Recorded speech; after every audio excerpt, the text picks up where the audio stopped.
What's up, everyone? Welcome back to the Dynasty Coaches podcast. I am your host, Coach Meany, along with Coach Charlie. And then we got Coach Nick back. We finally got all three of us together with you guys. So we got a good show. Last week we did the quarterbacks. This week we're going to do the running backs. A lot of good running backs to talk with here. So we will start with the news and notes and then get right into the running backs. And then at the end, as always, we got a couple trades for you. So we will go ahead and get started here, starting with our news and notes.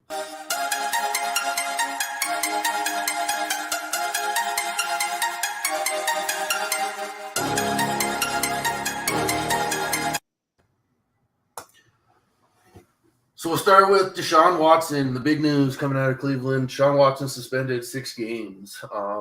The NFL is trying to appeal the decision, trying to change it to the full year and a monetary fine. As we know, Calvin Ridley was suspended earlier this year for a full year for gambling. So I don't know how you guys feel. Do you think he should have gotten the full year? Do you think he's 6 games is good? What do you guys think? I mean, for the issues we're talking about, I just feel the NFL has a big disparity in the type of suspensions they issue out for crimes. And supposed crimes, whatever, how you feel about. I'm talking about more other stuff than what this particular issue is. Because we've seen guys like Josh Gordon get suspended of longer than 6 games for things like, weed possession and other things. And I feel like that's a little extreme considering how the interpretation of marijuana has changed around the United States, considering it's legal in a lot of areas. So I'm of the mind that that's really not that big a deal, considering a lot of people need it for medical issues. And even the fact that it's legally recreational, not a big deal. So, but getting suspended for something like this, sexual assault, arguably, 6 games doesn't feel like a lot. So I feel like in a more just society, we would see something like 12 games to maybe close to a full season. I mean, we've seen in the past, guys like Ray Rice not really see the full scale of the justice system when it comes to what they've done. Yeah. But it's good for the Browns.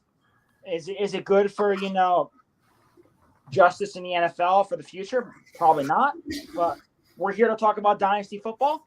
So it's good for Deshaun Watson and it's good for the Cleveland Browns. I'll leave it at that. Yeah.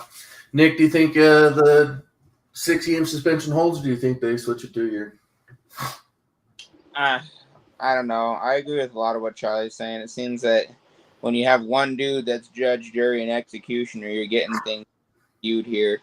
I don't see it. I don't understand how Ridley can gamble outside of while he's not even playing. It's a full year, and then you get this guy who potentially has sexually assaulted or at least harassed however many women it was. It was a lot. Good God, So I don't understand it all. I thought his playing days were done. I thought this was going to be a situation like we've seen in the past where something comes to light, a video surfaces, and then that person just disappears off the face of the earth when it comes to the NFL. I don't know. This one's hard for me because I personally had a lot of belief in Watson and his character and in his integrity, and then to have stuff come out, it's been hard. I think his only saving grace right now is the fact that nothing was ever proven. No. Yeah. Unless the NFL has more evidence against him, another person came forward, I don't know, whatever. I think the 6-game suspension is going to stick, and he'll be gone for the first 6. But looking at fantasy-wise, first 6 games, let's say it holds, and he's suspended for the first 6 games. First 6 games, this is their schedule. The Panthers, the Jets, the Steelers, the Falcons, the Chargers, and the Patriots. So you're possibly looking at a 4-2 team, maybe 5-1 team. If they're that way, Deshaun Watson coming back, you could be looking at a playoff team for the Browns here. So. Who's the backup now with Mayfield out and Watson? It's Jacoby Brissett. Yeah, Jacoby Brissett. Meaning, we were talking about this before we opened up the show, but if they open up 4-2 or even 5-1, I would guarantee that the Browns make the playoffs. With Deshaun Watson coming back with them at that point of the season, if they're 4-2 or 5-1, I would guarantee they make the playoffs. Yeah. Because, regardless of what you think of what Deshaun Watson's done off the field, his on-the-field talent is absolutely undeniable. Mm-hmm. Yeah, absolutely. Yeah, for sure. Let's go and move on here. DK Metcalf signs a huge extension with Seahawks. 3 years, $72 million, $58.2 million guaranteed. You can see there his stats with Geno Smith. Now, we don't know who's going to win between Geno Smith or Drew Lock, but his stats, he had 3 games last year with Geno Smith on pace for 102 targets, 79 receptions, 1,116 receiving yards, and 17 touchdowns. Now, I know 17 is not going to happen, but is it realistic to say he's a 90-catch guy, 1,100 yards, and 10 touchdowns? I mean, I can see it happening, considering, they're going to have to throw the ball to somebody. Yeah. Obviously Tyler Lockett's there, but we know Tyler Lockett has the tendency to be a little bit of a boom or bust guy for fantasy, as we've seen in past seasons where you start Tyler Lockett for 1 week and he puts up 2 touchdowns and 100 yards, and the next week he gets 30 yards and no touchdowns. Whereas I guess by default we see a little more consistency from DK Metcalf, or at least he's getting the catches and the yardage on a per week basis. Maybe the touchdowns are a little more volatile. Yeah. But still, he's a very good wide receiver we've seen since we broke out into the league. We saw last year, in those 3 games, he got 3 touchdowns with Geno Smith. So Geno Smith clearly wants to find DK Metcalf. If nothing else, especially in the red zone, that week 8 game, 6 for 43 and 2 touchdowns, that's not, you take away those touchdowns, it's not very impressive. So clearly in the red zone, he's looking for the big guy. But also I feel like that's a sign that DK feels like they're going to get a better situation at QB in the near future especially for Dynasty, Dynasty leagues and things like that. Because if he knew he was going to sign back with the Seahawks and Geno Smith was going to be the long-term QB, I just don't think that would have made much sense. No. And I think the Seahawks are going to make an upgrade at QB after this season. So I think having Geno Smith for 1 year is going to be something that DK Metcalf's willing to suffer with, feeling like he's going to get a much better QB under center for the next few years. Yeah, I agree. Metcalf, when he came into the league, he was somebody that me and every one of my fantasy guys were fighting over to try to see who was going to get in there to get him drafted. He fell to me in 2 out of 3 of my leagues, and I've been thrilled to have him ever since. My concern here is just the quarterback play fall off, right? Which is everybody's thought. Obviously, like we've said here, and I'm not going to try to kick a horse too much or a dead horse too much, but Brissett needs somebody, no matter who it is, realistically, Locke, Brissett, or somebody else that they bring in the interim. They need a big, consistent target. And realistically, Metcalf's your only one. Charlie was very, very, very good in saying that Lockett's very boom or bust, right? He'll be great for even a streak. He'll go on a 2 or 3 game streak, and then that'll be it for the whole rest of the season. He'll get 40 yards and 6 drops, and you're sitting there looking at yourself like, what in the heck did I just do to my fantasy league? Yep. So I think as far as no matter what the quarterback situation is, but obviously there's a proven relationship there between Brissett and him. He's going to have a great year. Not 17 TDs, but I could see him going north of 1,000 yards. Yeah. Right now on fantasydata.com, ADP is going as the 12th wide receiver in Dynasty ADP. Wide receivers around him. Above him is Tyreek Hill, Jalen Waddle. Who you guys got? Those 3 out of those 3. Yeah, I would still take both of them over DK. Okay. That's just me. Tua, despite what I say about Tua, I'm not crazy about Tua. I still think he's a better quarterback than Geno Smith. And I think that Tua and Waddle are going to kind of feed off each other and be successful. The Dolphins are going to be a lot better of an offense than people give them the credit for this year. I'm just, again, we'll get into it more. I'm just not crazy about the Seahawks offensive situation. Yeah. Their offensive line was really bad even when Russell Wilson was there. That was a big deal about Russ leaving for Denver in that trade. He's going to have much better protection around him because Seattle was not doing anything to help him whatsoever. The emphasis on the run game as well. Yep. So Again, I think Miami, you're better suited to help wide receivers, at least more than Seattle, just by a comparison. Yeah, I agree. I mean, initially you think, well, there's 2 star wide receivers in Miami, and there's only one real consistent star in Seattle. So you would think just by sheer volume that DK would have the better positioning in that. But I totally agree. I think that Hill ran in an offense where he had to share the ball a lot with another receiving star and Travis Kelce, and he knows how to share the spotlight, how to share the workload, and how to make sure that they help each other peel contact off of each other. So I think they're going to have a really great year, those two. Mm-hmm. I think I'd take Waddle and Hill above him also. Looking at the 2 below him, and then we'll move on. DJ Moore or Deontay Johnson, both are kind of have QB issues just like them, just like Metcalf. Who you guys got? Yeah, in this situation, I would take DK because I think DK is a more talented receiver than both of them. That's just me. I'm a huge DJ Moore guy though, so I would have more just slightly below DK. Mm-hmm. But I mean, really bad QB situations in all 3 of those teams. Yep. But I mean, Geno Smith's played before. Geno Smith and DK have at least a little bit of a rapport, a bit of a connection. No. Can't really say the same thing for Baker and DJ Moore or for, Kenny Pickett if he starts, and even if it's not Kenny Pickett, Mitchell Trubisky and Deontay Johnson. None of them have played with each other before. At least Geno and DK have a bit of a relationship. No. Yeah, I just realized I've been saying Brissett this whole time, and it's Smith. I'm tired. Leave me alone. No, I agree. I take DK in that one. DK is just, and Moore's a hard one. So I agree with Charlie. 1A, 1B right there for me. But DK is just such an extraordinary talent that he can take the same pass that Moore will get, and he will get just that extra 20% out of it because he is such a physical specimen and an innate talent on the field that he almost just has a sheer will to make the play work, even if it doesn't look like it will. Yep. I agree. I would definitely take Metcalf over both of those. So we're all in agreement on all of that. So you guys covered it pretty good. Let's go and move on. James Washington breaks his foot, out 6 to 10 weeks. Now, it's not huge news, but I'm talking more Jalen Tolbert because you got James Washington out, you got Michael Gallup out.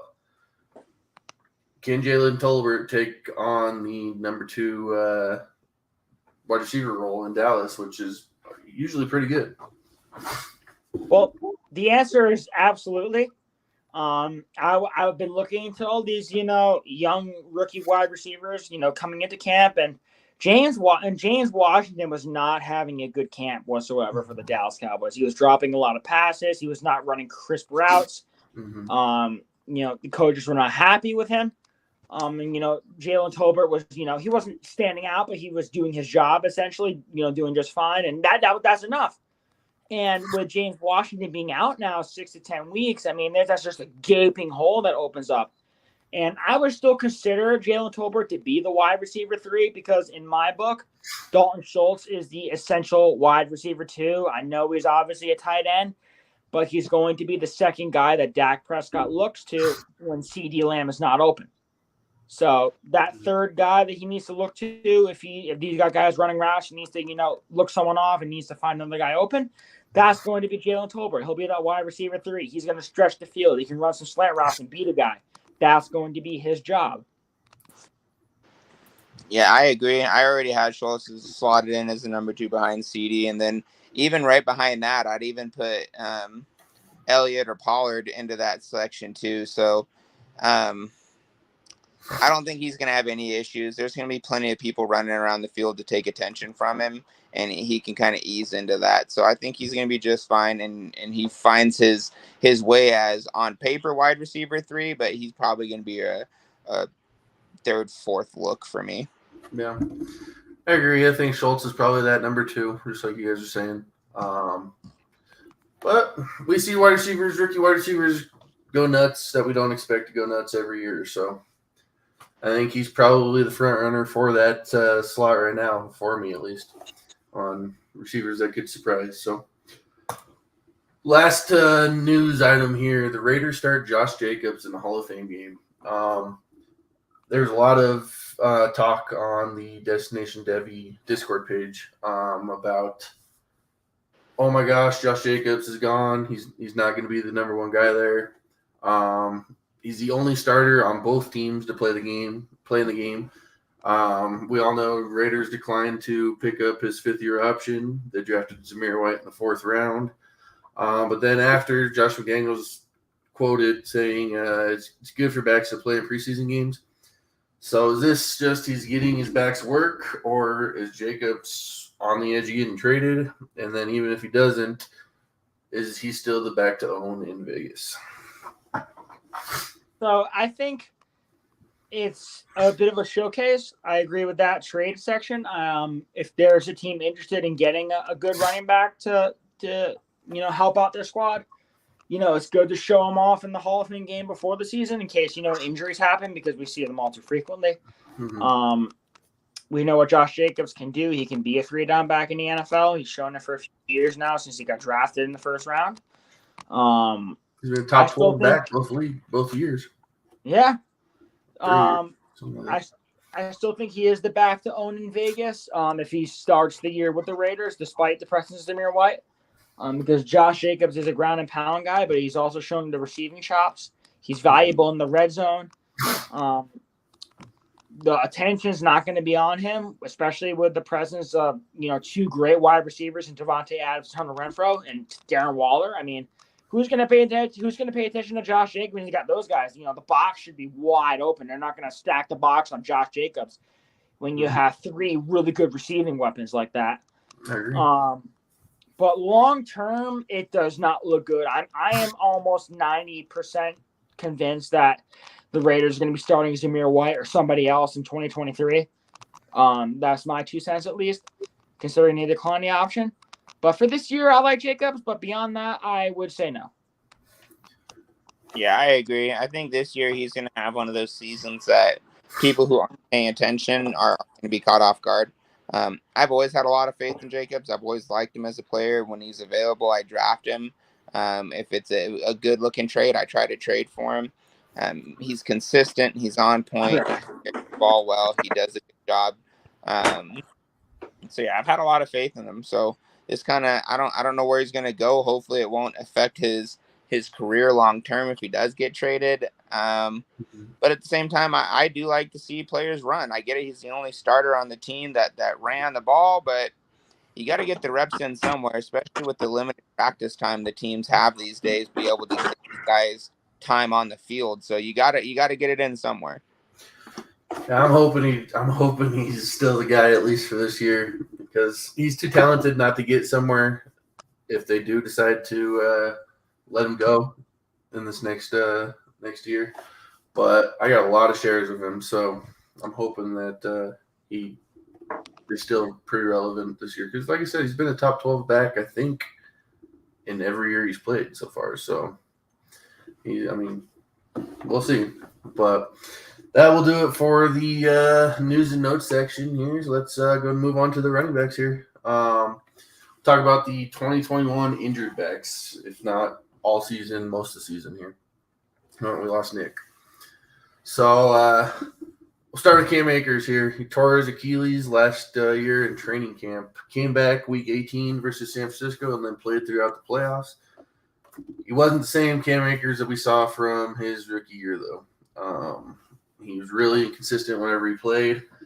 But with saying that, Darrell Henderson is the only competition for touches there, really. Is this Akers backfield 70-30, 80-20 split? I mean, I'm still convinced that this is Cam Akers' backfield. I feel like they rushed him back from injury last year because they wanted a spark, and it felt like he was going to be the better running back than we saw from Darrell Henderson and Sonny Michel, at least at first, before the playoffs came around. Mm-hmm. So I feel like, at least in my mind, that he's going to be the guy that gets a large share of the opportunities, as he's had the offseason and camp to kind of get ready and be that guy. As for McCaffrey, we know he's had his share of struggles, but he's been the RB1 for a large chunk of the time that he's been in the league. And he can, as far as I'm concerned, if we're talking about purely based on health, he's the best running back in football. In my mind, Christian McCaffrey is the RB1. I agree. Right now, Cam Akers going 14th overall on Dynasty startups. People going ahead of him, Antonio Gibson. Would you take Antonio Gibson or Cam Akers? I would take Gibson. In that scenario. I know Washington hates Gibson, but Gibson I think will still get a little more run. He's not coming off an injury. There's a little more safety there, I suppose, for fantasy owners. I think I'd take Akers just because Washington, they're still J.D. McKissick. They drafted Brian Robinson. Like you said, Washington doesn't know how to use Gibson. And the offense overall in L.A. should be a lot better than the offense in Washington. So I think more scoring opportunities for Akers is going to be there. So I think I'd take Akers over Gibson, but it's close. McCaffrey is currently going 4th overall on there. Would you take, really top 4 here, Jonathan Taylor, Najee Harris, and DeAndre Swift, and then Christian McCaffrey. Who, out of those 4, who do you have first? Is it Taylor? It has to be Taylor after the year he had. And the Colts didn't do anything to tell me that they're gonna shy away from Jonathan Taylor. Does McCaffrey slide in it too? Even in Dynasty? I would probably have McCaffrey too, though. Because I think McCaffrey's going to have a healthy season this year. I think he's going to bounce back and be that guy. As to how long he can do it, I don't know. But for this year, I think he's going to slide back into his usual role and be that guy. Probably, a slight reduction in snaps and carry counts to make sure he stays healthy. But I think what he does in the field is enough. The scoring opportunities are incredible for him because they exclusively use him in the red zone, to the detriment of DJ Moore and other players. But that means McCaffrey is, oh my God, he's RB2 for me. He is so much better than anybody else on the field when he's on the field. I read somewhere that Derrick Henry was like 3 points per game higher than Jonathan Taylor last year. But we all know Derrick Henry got hurt. Christian McCaffrey is like 3 points ahead of Derrick Henry with his points per touch. So the guy is legit as hell. The only thing that he has to worry about is staying healthy right now. Because if he's healthy, he's my running back 1, and I love Jonathan Taylor. But Christian McCaffrey is next level type whenever he's on the field. So let's go move on here to Derrick Henry. Hey. Broke his foot in week 8 versus the Colts and then missed the next 9 games. Came back, didn't look great, but this is a crazy, crazy stat here. If he would have stayed healthy, he would have been on pace for 465 rushing attempts, almost 2,000 rushing yards, 21 rushing touchdowns. Not to mention the 42 targets, 38 receptions, 327 receiving yards. The guy's a stud himself.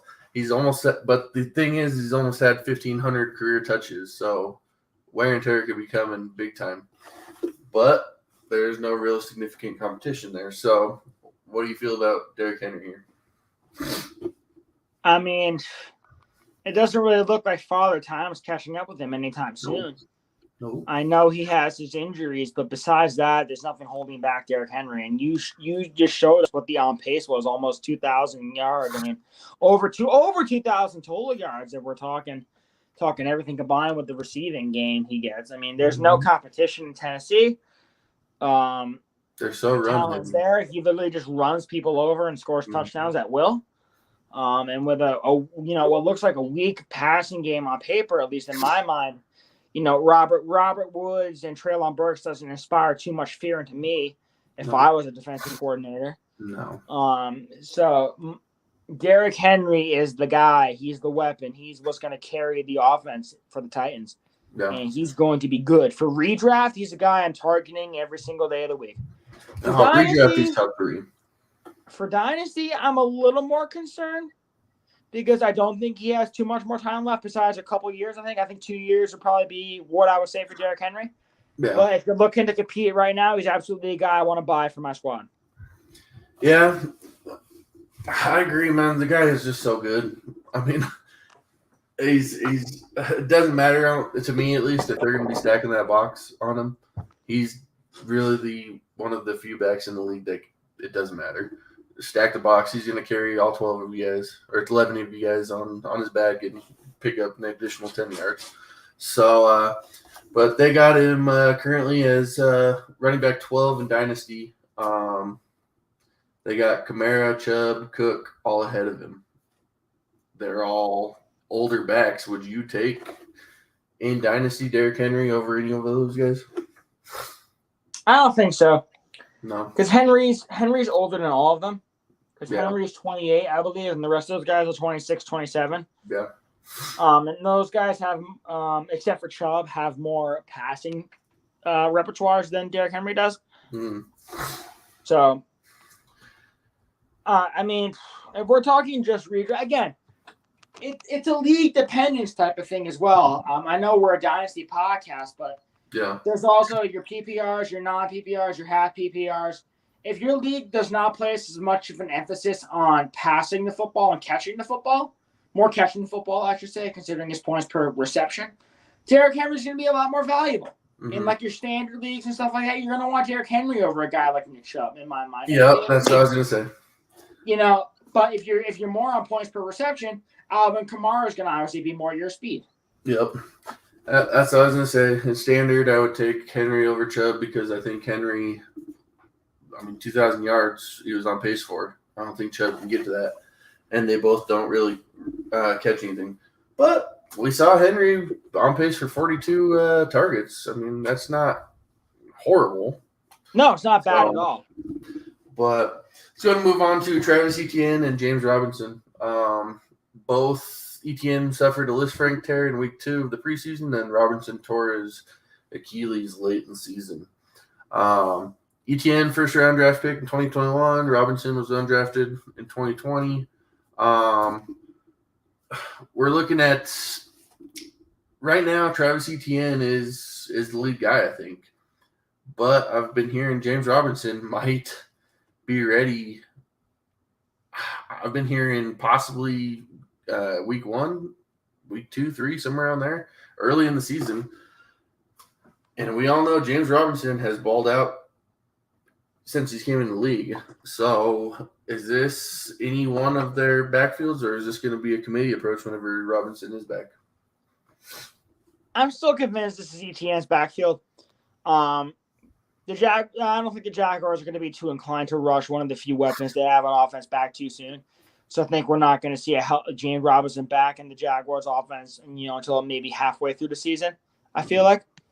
And Etienne has the benefit of having that connection with his Clemson teammate in Trevor Lawrence, which is going to do wonders because the Jaguars are going to want to do everything in their power to please their franchise quarterback. God knows they're going to want to please Trevor Lawrence. That's what matters. Keep him happy. Keep him ready. Yeah. And having his star running back in Travis Etienne is going to help him, if nothing else. It's not going to hurt him at all. James Robinson, he was great, the fantasy darling of 2020. He was productive in 2021 as well. But, I was convinced that if Etienne stayed healthy, we were going to see a changing of the guard in 2022, despite 2021, despite what we all felt about, Urban Meyer and all that crap that was going on with Jacksonville. But new coaching staff, fresh start.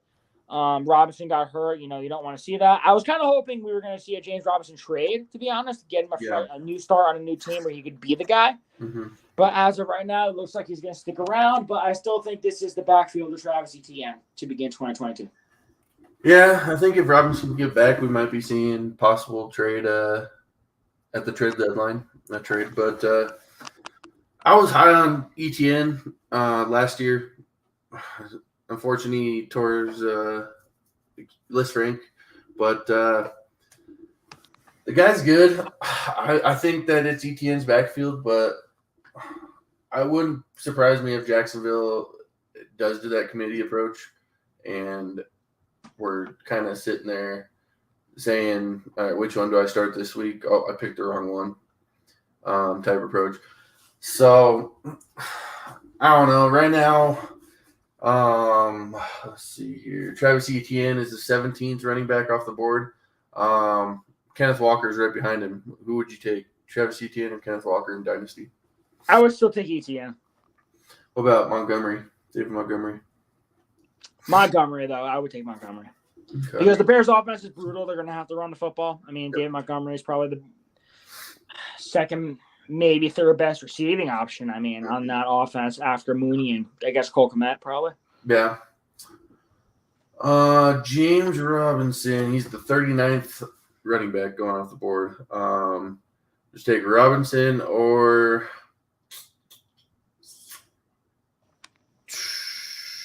Rashad White. Rashad White, because he's impressed in camp for the Bucs, receiving chops. Brady loves that. Brady's going to throw the football, I feel like 80% of the time. It's certainly what I've seen from the Bucs so far. And if you've shown that you have the hands to catch football, Brady's going to find you. So I like White for that. Yeah, I agree. I think I'd take Rashad White. He's on the better offense, so. And Leonard Fournette is older than Etienne, so you might be seeing Fournette leaving here in the next year or two, whereas Etienne is just beginning his career. So we're going to move on here. J.K. Dobbins, Gus Edwards. Dobbins tore his ACL, and Edwards tore his ACL in the preseason. Dobbins started this year on the PUP list for the preseason, but both have been extremely productive in a run-heavy offense. They did add Mike Davis in the offseason, so this backfield could get very messy. But who you got? Do you think J.K. Dobbins is still the guy? I want to say that Dobbins is still the guy. It just depends on health. We say this a lot. I know it sounds like repetition. You probably crap on us if you listen to the show because we keep talking about it. But it all depends on, are you healthy enough to play? Mm-hmm. And if they are, J.K. Dobbins is going to be that guy without a question. I will say that Mike Davis has been incredibly impressive in camp. From what I've seen from reports from Ravens reporters and the little videos and snippets I've seen from Ravens camp from what they released, Mike Davis has looked really good in both the receiving game and the run game. You can't take too much away from camp, but it's a good sign at least in case anything happens. But if we're talking health and talent and skill, it's J.K. Dobbins, 99% of the time, because we've seen what he can do when he's been able to stay on the field. So I want J.K. Dobbins to succeed. I think he can succeed. But starting season on the PUP list is obviously not the best look in the world. As to whether or not he's ready for week one, that's going to be a bit of a question mark. So just if you have J.K. Dobbins in your team, just make sure you have one or two of the Ravens backs on your bench just in case, because you're going to want to have the handcuff because injuries are a bitch. Leave it at that.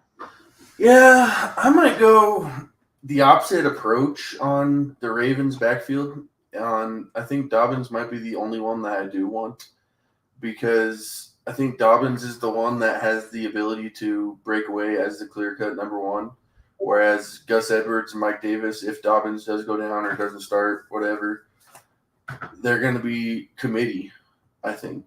And like I said, Dobbins is the one back I think that, he could be the clear-cut number one, and the other two are running behind him. So I think I'll take J.K. Dobbins, but Gus Edwards, Mike Davis, I'm going to leave alone there. Quick here, would you take J.K. Dobbins or Travis Etienne? They're back-to-back 16, 17. Etienne. All right, Dobbins or Barkley? Barkley. Is that a homer pick? Just joking. Barkley's healthy. No offense. Yeah. I think I take Barkley too. He's see, it's not a homer pick. We've seen Barkley be the number one running back. He was the number one running back in fantasy in 2018, his rookie season. Exactly. And if he's been healthy, he could probably have been it in a couple years past. Yeah. Yep. It's not. I don't want to call it a homer pick, despite me being a Giants fan. because Saquon Barkley's a talented running back. But so is J.K. Dobbins. He's probably one of my favorite backs to watch in fantasy, not named Jonathan Taylor, you know? He's good. I just want to see him consistently stay on the field. Yeah, I agree. I would definitely second that. So, last one here, Kareem Hunt. He suffered 4 separate injuries last year, so it wasn't one injury, but he was out majority of the year. Career stats since joining Cleveland, I mean, he's been decent, 1,400 yards, 13 rushing touchdowns, but he's been big in the passing game. So we've seen it before. Chubb is the runner, Hunt is some run, but mostly pass. He's coming up on that 26-year-old running back fall off the cliff age right there. What do you think about him? I mean, is it something we're going to take a shot on him again, or is he going to be done here? I'm avoiding Kareem Hunt in pretty much any type of fantasy football situation. Nick Chubb, we know what Nick Chubb is going to do. He's going to be pretty much the guy on first and second down for the bare minimum. Kareem Hunt's been injured, but I think the Browns liked what they saw from Dearness Johnson, the opportunities he got. He impressed. He was more than a quality step-in guy in the opportunities he had when the injuries were striking the Browns' backfield. And Kareem Hunt kind of seems more like a luxury right now than anything else. He's there, but you don't really need him. Mm-hmm. So I'm almost kind of wondering if they're going to look to trade him and see if they can get some type of value out of him for a running back needy team and have Dearness Johnson step in and be that guy, because you have 3 decent running backs in that offense. And I've heard they're rookie too. Jerome Ford is looking really good too. So. Right. They just got Jerome Ford. He's been looking good. So they have a luxury. They have more than what they need at running back right now. It kind of feels excessive. So I feel like someone's got to be on the move, and Kareem Hunt feels like the logical candidate here. Yeah, I think that first running back injury, whether it be preseason or early in the season, you can see Kareem Hunt possibly be traded. So I don't know. Right now he's going running back 31, right in front of Michael Carter, James Cook, Chase Edmonds. Take all those guys above him. 110%. No. Especially James Cook. James Cook has been mashing up at camp. I love James Cook. Yeah, I'd take I don't know about Chase Edmonds just because that backfield is so. I know Miami is a little iffy, but I guess that could probably be the one toss. Yeah, James Cook and Michael Carter I would take for sure. Yeah, easily. Let's go and move on here to our sophomore running backs, Najee Harris and Javonte Williams. Harris finished as running back 3. Javonte is running back 17. Harris, did he get a quarterback upgrade from Roethlisberger to either Trubisky or Pickett? Who knows? What do you think? He got a more mobile quarterback, regardless, in Pickett/Trubisky over the statue of Big Ben. Yeah. That's gonna, I think, hurt him a little bit in terms of targets. Mm-hmm. But I think that might also open up a little more in the pass. Now that contradicts myself, but because Big Ben, if he was standing still, he's more likely to dump the ball off. But at the same time, a scrambler quarterback, is going to focus the attention of defenders on them, which would open up more, little dump offs here and there if the running back can slip off to another side. Mm-hmm. So I think he's going to see a bit of a slight target reduction. But I think he's going to get a large share of carries because George Pickens has been a stud in camp from what I've heard and seen. He's getting first-team reps. You got Deontay Johnson, and we know Deontay Johnson does Deontay Johnson things. Claypool got hurt. He got hurt? Yeah, Claypool, his shoulder, I think. He's been dealing with the shoulder injury. Claypool? Yeah, I was talking about Johnson, but Claypool. Oh, yeah, Johnson, no, but Claypool, yeah. Claypool's hurt? Okay. Yeah. So you got Deontay Johnson and George Pickens who are going to draw a lot of attention from defenders because George Pickens, I think, is one of those guys who has wide receiver 1 potential. I think a lot of guys are not really focusing on that too much. Mm-hmm. But him and Johnson are really good. And I think this is going to help draw some of the attention off of Najee Harris. And even if you stack 8-man, 9 deep on Najee Harris, he is going to make you pay regardless. He's a big bruiser. Sort of a Derrick Henry light with more passing chops is kind of what comes to mind for me. So I think he's going to be really good, top 5, top 10 running back at worst. Yeah. I don't know. I got into an argument with one of my guys about Najee Harris and how, he received 94 targets last year from Big Ben, but a rookie or Trubisky is not going to target him that many times. But he showed that he can be a huge receiving threat. You just had Chase Claypool go down. You got a rookie behind him. Pat Freiermuth is a good quarterback or a good tight end. But you're still looking at a very good receiving back. Last year, the offensive line was disgusting, just as disgusting as it's going to be this year. I don't see Najee finishing less than a probably top 6-7 back this year. I would agree, 110%. Talent is talent. Whatever shit you're stuck to, talent is talent. So you're going to see that. Javonte Williams, he got the upgrade with Russell Wilson at quarterback. His competition is Melvin Gordon, but I've read a report it's more like a 70-30 split right now in training camp with Javonte getting the 70%. Their offense line is going to be average, 16th for PFF.com, but we did just see Tim Patrick go down, torn ACL, I believe, out for the season. So that's one less target for Russell Wilson to be thrown to. I mean, Javonte Williams, does he feel that need in the passing game? So I just want to say this, and the viewers are going to have to pardon me for my language, but Melvin Gordon needs to fuck right off. I agree. I despise him for taking up this role. We saw it last year. We're going to probably see it for a chunk this year. Mm-hmm. Javonte Williams is a stud. He's the more talented back in this Denver offense. He's so good. Yep. We saw what he could do last year. He took over games by himself with his speed, his agility. He can make guys miss. He can catch the football. He can do it all. But having a guy go down like that is never something you want to see. But Tim Patrick's hurt. The rookie tight end Greg Dulcich is hurt now too. That takes another target away. Yeah. At least for the short term, at least for a couple weeks, I believe, in the regular season.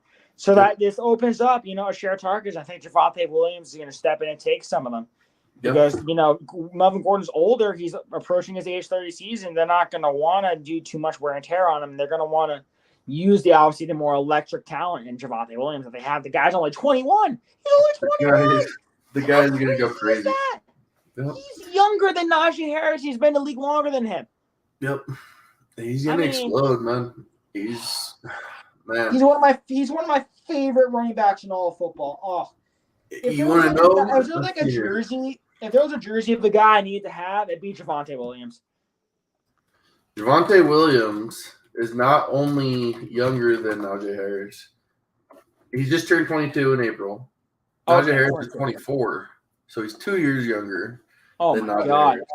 Oh my God! And they came into the league the same year, so you're looking at a young stud for a while. I need it. I don't see how Javonte Williams doesn't explode this year and he has to. It's top 3 back. Yeah. So I'm very big on Javonte. You can call that a homer pick for me, but hey, Javonte. No, I'm on board. I am on board. That's not a homer pick. That is a logic pick right there. For sure. Let's go and move on here. Kenneth Gainwell, your boy. I'll talk more about him. You can go ahead.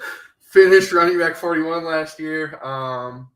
He's projected for the number 2 role right now, but the Eagles are not sold on Miles Sanders. So you might be looking at the number 1 guy for the Eagles. But they're projected to have the best offensive line in the league. But with how much Jalen Hurts runs the ball, can Kenneth Gainwell fill in if he does become that Miles Sanders number 1 type guy? Well, first of all, Miles Sanders absolutely stinks. He doesn't know how to catch the football. Yeah. He struggles when he's run the football. He hasn't stayed healthy 95% of the time. And that opens up things. Kenneth Gainwell's been getting a lot of run with the first team. Yep. And that's not nothing. That's not nothing. You don't do that unless you think that guy's going to get a lot of run in the regular season with the starters. Kenneth Gainwell is the better receiving back without question. Kenneth Gainwell can run. He's explosive. We saw him do it when he was in college. I mean, I don't know what else to say. He's a great running back. He's also younger. Miles Sanders is coming on his age 27 season. We don't think it, but he's getting up there. He's older, and he hasn't really shown anything to date. And as you get older, running backs tend to lose a step or two. Yep. And with Miles Sanders, I mean, I'm not too comfortable with him in any type of format. With Kenneth Gainwell, I know I talked about him. I know he's my boy, but he's young. He's 22, 23. Fresh legs. Opportunities there. Yeah. I know Jalen Hurts likes to run a lot, but he's going to have to throw. He's going to have to find his running back at some point. And, I mean, my God, Kenneth Gainwell is the best receiving chops guy on that team. Yeah. I agree. I would, if I was the Eagles, I'd be starting Kenneth Gainwell over Miles Sanders. Thank you. Thank you. I've never been a Miles Sanders guy, though. Even coming into the league, I wasn't high on him. So, Kenneth Gainwell, he's shown that he can be the receiving back, and that's what the NFL is now. Is you got to be that dual threat type back. So, he's great. He's great receiving. My only thing is, can he hold up as the bell cow or the number one back rushing wise? That would be my only issue with him. But right. Move on to Michael Carter. Finished as running back 29 last year, but they drafted Breece Hall in that second round. He is probably going to be the backup to Breece Hall now. I mean, he will be the backup to Breece Hall now. But Jets are projected to have a pretty good offensive line, 13th best by PFF.com. Do we see Michael Carter having a fairly big role in the offense this year? Enjoy being the backup, pal. That's all I have to say. That's Breece Hall's offense. Nothing else. Just saw this here. Steve posted not Najee or Javonte in Dynasty at 2. Would you take Dynasty? I know we see Jonathan Taylor going 1, but can one of these 2 backs surpass McCaffrey or even Swift? I mean, right now, if I had to pick one, I could see myself putting Najee at 2. Yeah. The talent of Christian McCaffrey leads me to have him at the second spot for now. Yeah, I agree. Christian McCaffrey is just so much better. And really, I mean, we're looking at it. Christian McCaffrey is 26. We've seen, we're talking about the age cliff of running backs being 26, 27 years old. But we've seen running backs go longer. Now, they're more like your big backs, like a Derrick Henry, like a Frank. No, I guess Frank Gore wasn't, but he's a bruiser. Adrian Peterson, guys like those. We might see Christian McCaffrey be able to withstand a couple more years. Not to mention, he hasn't really played a whole lot in the last couple years, so not at all. His legs might be fresh finally. So let's go ahead and move on here. Elijah Mitchell finished as running back 26 last year. Had a very good rookie season, but they drafted Tyrion Davis-Price in the 3rd round. They still have Trey Sermon, Jeff Wilson. Is this Elijah Mitchell's backfield, or are we going to see a committee approach like we've seen from the Shanahan offense forever, it seems like? So I'm going to ignore the rest of the writing on the Elijah Mitchell post because he's been a starting camp. This is the Elijah Mitchell backfield. I don't give a crap about any of these other running backs. Nope. We're not going to see a running back by committee. Elijah Mitchell took the league by storm last year, 1,500-plus rushing yards. He was an absolute beast. Yep. RB26 last year. I mean, that was pretty damn good for the opportunities that he got. He does it all. I mean, simple as that. Trey Sermon couldn't get out of the doghouse last year. Tyrion Davis-Price, I know he got drafted relatively high, but I think he's going to see more of a secondary role. I don't think there's going to be anyone else really important. So I think it's kind of going to be a Mitchell backfield. Davis Price will see some backup opportunities. We're not going to see too much else of anyone else. It's going to be Mitchell, and that's going to be that. I mean, it's going to be a bit of a strange difference, but that's the type of talent at running back I think that the Niners have stumbled upon. I know we see a lot of, it's Shanahan makes the running back, but I think this time the running back talent has kind of proven itself. Yeah, I think the only thing with Elijah Mitchell, the question is, can he stay healthy? Because he was hurt, 3 separate times last year. So I think it's 3 separate injuries also. So hopefully he's not the injury-prone type back, but the guy showed out last year. He was the clear-cut guy last year, and like you said, he's been balling out in camp. So hopefully we see a bell cow type approach, because San Francisco's offense has always been great for the running back. It's just which running back would it be? Now we might have an answer every week. So we'll go and move on to Ramondre Stevenson. Well, real quick here, Elijah Mitchell is going 24th. Would you take A.J. Dillon or Elijah Mitchell? Mitchell, no story. Moving on. All right. Let's go and move on to Ramondre Stevenson here. He has been running with the ones pretty much all camp so far.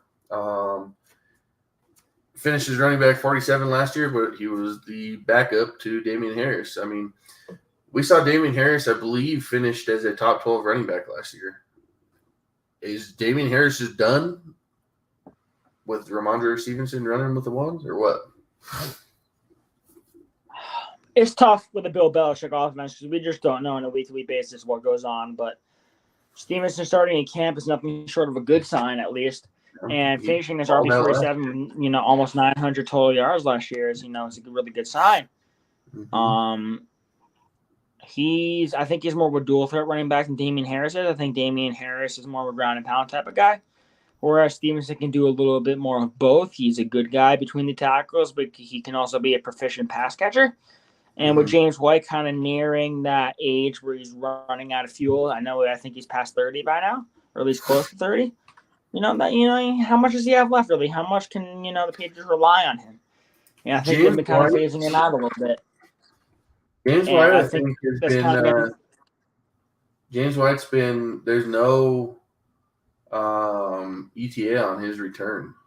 He's still dealing with his injury. Right, exactly. So there's that as well. You have to forgive me. I forgot about his injury, but that opens up a significant amount of targets in that offense at the running back position, because Mac Jones does like to dump it off, and I think that's going to be where Ramondre Stevenson can kind of excel as a dual threat running back. So I think he's kind of stepping into that role, because Harris did get in the doghouse last year. He wasn't always able to hold on to the football. And Ramondre Stevenson, I think, has kind of stepped in and not really looked back. I know it's kind of underrated, but that's the way it's been. Yeah, I mean, the New England offensive system, I mean, we've seen Tom Brady in the past been really good throwing it to James White, really good throwing it to Dion Lewis back in the day. The New England system is set up for the receiving running back. And if Ramondre Stevenson is that receiving running back now with James White out, and he's taking the first and second down work from Damian Harris, I mean, right now he's going as running back 35. I think that's way too low right now. I think that he should probably be going somewhere in the 20s now. So right now you got Ramondre Stevenson or Rashad Penny. Who are you taking? Rashad Penny. Rashad Penny. Ramondre Stevenson or Miles Sanders. Stevenson. All right. I think I'd go Ramondre Stevenson with both, actually. Okay. I'm not sold with Rashad Penny. That's fair. After they drafted Kenneth Walker has impressed in camp, I will say that. Yeah, Kenneth Walker has looked good. I think I'd go Stevenson, but we'll move on here. Our last couple guys are put up or shut up running backs. Start with Clyde EdwardsHelaire. Finished as running back 44 last year. He was the first overall pick in 2020. 44 is bad. They signed Ronald Jones this offseason. They're projected to have the 9th best running back or offensive line. Is Clyde EdwardsHelaire ever going to live up to the number 1 pick in Dynasty hype? I think we're past that point for Clyde. I mean, the hype was so great for him coming out of college, getting drafted in the first round by a dynamic offense in the Chiefs, but there's a combination of factors that haven't really allowed him to succeed too much. Injuries. I mean, he's been in the doghouse a little bit with Andy Reid as well. Mahomes just, finding other running backs to throw the ball to with Darrell Williams as well. We saw kind of Derek Gore step onto the scene a little bit last year. It hasn't really just been the Clyde EdwardsHelaire show. And adding Ronald Jones isn't a good sign either, but Ronald Jones hasn't looked too good in camp. So I guess theoretically the opportunity is there for Clyde EdwardsHelaire to be that guy finally for the first time in his career. But I'm not convinced. It's got to wait and see for me. Yeah, this is like the headline here, put up or shut up, because like you said, last year you had Darrell Williams taking a lot. Well, Darrell Williams is gone. They just got rid of Tyreek Hill, so who's going to get the receiving work? I mean, it's all unknown right now. You would think Clyde EdwardsHelaire being there for 2 years now would have a rapport with Patrick Mahomes, and he would be possibly that number 2 option in the receiving game behind Travis Kelce. But we just haven't seen it, man. I mean, the guy has all that hype, which is weird because he was the best receiving back in the 2020 draft by far, I thought. So this is the final year. If he doesn't do it this year, I'll never go back to Clyde EdwardsHelaire ever again. That's a fact. Amen. Yeah, let's go and move on. Actually, hang on here. Clyde EdwardsHelaire or James Conner? James Conner. James Conner's going to be an RB1 this year. I'm not disputing that. No question. I agree. Clyde EdwardsHelaire or Tony Pollard? Tony Pollard. I think he's going to get more of a share with Zeke than we give him credit for this year. Nah, I think I'd go both those guys over him also. Move on to Rashad Penny here. Finishes running back 42. They drafted Kenneth Walker. Chris Carson retired.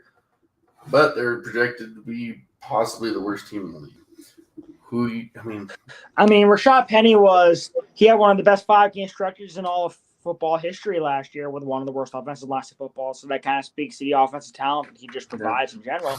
So I don't think that's as big a deal as we make it. Chris Carson retired. That takes away some of the carries.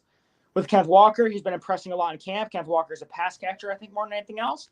So I'm wondering if we're going to see a type of thing where Rashad Penny's first and second down guy and Kenneth Walker's a third down pass catcher. Yeah. That still opens up a lot of opportunities, especially in the red zone for Rashad Penny. So I kind of like him this year for fantasy a little bit, especially in redraft. You can recoup some value. Yeah. I'm just usually second round backs take over sooner rather than later. So I'm just not sold on a guy that's only shown us, 6 games in his entire career of dominance. I mean, he was dominant. Don't get me wrong. He was I think I read a stat somewhere. Don't quote me here, but he was a top 5 back for the last 6 games of the season last year or something like that. So he has the stuff, but he's been in the league, 4 years now, and only had that 6-game spurt really where he's been dominant. So I just think this is Kenneth Walker's backfield sooner rather than later. Oh, for sure. But I think for the short term, it's Rashad Penny. Yeah. So last guy here, Antonio Gibson, finishes running back 10. We've gone over him many times. Drafted Brian Robinson, re-signed J.D. McKissick. Washington has no clue how to run this guy. Projected to have 15th best offensive line. What do you think, man? Are we ever going to see this? He's going at running back 13 right now. Are we ever going to see Antonio Gibson?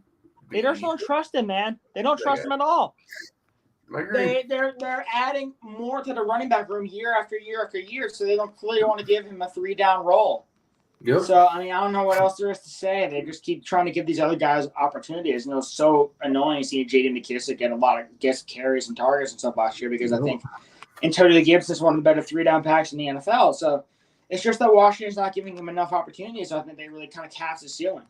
I don't get it, man. He's been a great rusher since he's came in the league. He was a wide receiver all the way through college. Clearly, he knows what he's doing catching the ball. I don't understand it. I don't either. Ron Rivera was just supposed to make him Christian McCaffrey 2.0. Yes, I love Antonio Gibson as the player. He's a top 10 back for me just based off of his talent alone, I think. But he'll never reach that top 10 in Dynasty for me because the way Washington uses him. So if he gets traded, I pray to God he gets traded. But if he ever gets traded, man, that's going to be the best thing that ever happens for him. Hoping to pray. So, real quick here, let's do our trades here, and then we will move on here. Or we'll be done. Javonte Williams for David Montgomery or Treylon Burks. Who do you got? Javonte Williams. The gap between Williams and Montgomery is humongous, and Treylon Burks does not do enough to cover that. You got to get the studs. This is what I told the guy that came out with Najee. To get the studs, you have to overwhelm me with an offer. And this is not overwhelming. Treylon Burks, yes, he's been good in camp, but he's a rookie, and he's not been on the field a whole lot because he can't breathe. David Montgomery, I do like, but he's nowhere near Javonte Williams' talent. So, Javonte Williams, 100%. 2 QB PPR, 12 team. You got Tua, 2023 first, a 2023 second, 2024 first, and a 2024 second for Lamar Jackson and Tyler Huntley. So all those picks in Tua or the Baltimore quarterback room.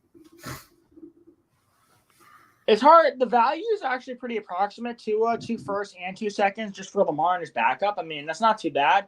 No. I think I would take Tua into picks because I'm kind of a believer on the upside a little bit.